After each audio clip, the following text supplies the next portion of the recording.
பால் கொழுக்கட்டைக்கு பச்சரிசி மாவை நல்லா வெந்நீர் ஊற்றி நல்லா பிசைஞ்சு சிறு சிறு உருண்டைகளாக உருட்டி வச்சுக்கிட்டு பாலை இது மாதிரி நல்லா அடுப்பில் கொதிக்க வச்சுக்கணும். பாலை நல்லா அடுப்பில் கொதிக்க வச்சுக்கிட்டு இந்த உருண்டைகளை இந்த பாலில் போடணும்.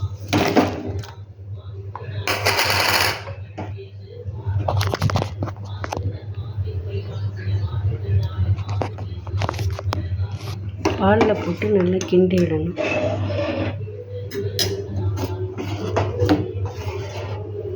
இந்த மாதிரி கிண்டி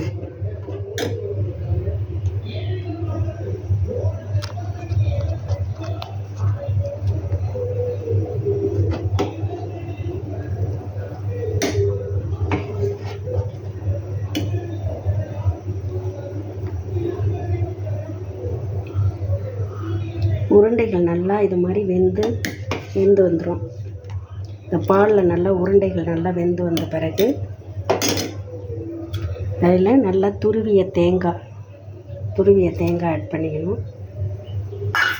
நெக்ஸ்ட்டு வெள்ளை சர்க்கரை, ஏலக்காய் பொடி சேர்த்து நல்லா கிளறி விடணும்.